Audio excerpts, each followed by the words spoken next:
আমরা অনেকে মোবাইলে বিভিন্ন ব্রাউজারে যাইয়া বিভিন্ন কিছু সার্চ দিয়ে দিয়ে দেখি। কেউ ভালো দেখি আবার কেউ খারাপ দেখি। তো এগুলা কিন্তু আপনার মোবাইলের গোপন একটা জায়গায় থাকিয়া যায়। আর আপনার মোবাইলটা যদি কেউ হাতে নেয়, কেউ পুলিশে হাতে নিয়ে চেক করে, তাহলে কিন্তু এটা পেয়ে যাবে। তো আপনারা এটা কিভাবে ডিলিট করবেন? তো ফার্স্ট অফ অল আপনারা প্রথমে কোনো খারাপ কাজের সাথে যুক্ত হবেন না, এবং বাংলাদেশিদের জন্য যারা এখন অনলাইনে জুয়া খেলতেছেন তাদের জন্য কিন্তু কঠোর আইনানুগ করছে বাংলাদেশ সরকার। তো আপনারা কিভাবে এটা ডিলিট করবেন, মানে আপনার মোবাইল থেকে এই হিস্ট্রিটা সরাইবেন, এটাই আমি এখন আপনাদেরকে দেখাবো এই গোপন জায়গা। তো আমরা ক্রোম ব্রাউজারের হিস্টোরিতে যে অনেকে ডিলিট করি, কিন্তু এই হিস্টোরি থেকে ডিলিট করলেও কিন্তু আপনার এই অ্যাক্টিভিটিস তাইকে যায়। তো এই গোপন জায়গাটা কোথায় কিভাবে ডিলিট করবেন এটা আমি এখন আপনাদেরকে দেখাবো।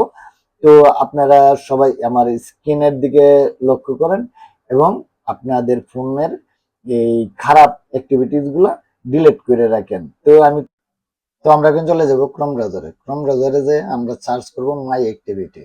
ওই যে মাই অ্যাক্টিভিটি আছে, এই মাই অ্যাক্টিভিটিতে আমরা এখন টাচ করব। তো এই মাই অ্যাক্টিভিটি টাচ করার পরে যে এই যে মাই অ্যাক্টিভিটি আবার আসছে, এই পেজে ঢুকবো। এই পেজে ঢুকলে এরকম একটা সাবজেক্ট আসবে। এই সাবজেক্ট আসলে ওই যে দেখেন, ওইগুলা কিন্তু আমরা সার্চ দিচ্ছে দেখছি। আপনি কবে থেকে মোবাইল কিনছেন আর কবে থেকে আপনি দেখতেছেন সব কিন্তু এখানে ডিটেলস থেকে যাবে। তো এগুলা ডিলিট করার জন্য আমরা চলে যাব এখানে, ডিলিট একটা অপশন আছে, এই ডিলিট অপশনে। আর এটি যদি আপনি ডিলিট না করেন তাহলে কিন্তু সব থেকে যাবে, যে কোনো মানুষের হাতে গেলে তারা দেখতে পারবে। এই যে ডিলিটে যায়, তারপরে এই যে অলওয়েজ, অলওয়েজে টাচ করব। অলওয়েজে টাচ করার পরে এই যে এখানে নেক্সটে দিব। নেক্সটে দেওয়ার পরে দিয়ে ওই যে ডিলিট অপশন আছে, এই যে ডিলিট অপশনে দিয়ে ডিলিট করে দিব সব। এখন মনে করেন সব ডিলিট হয়ে গেল।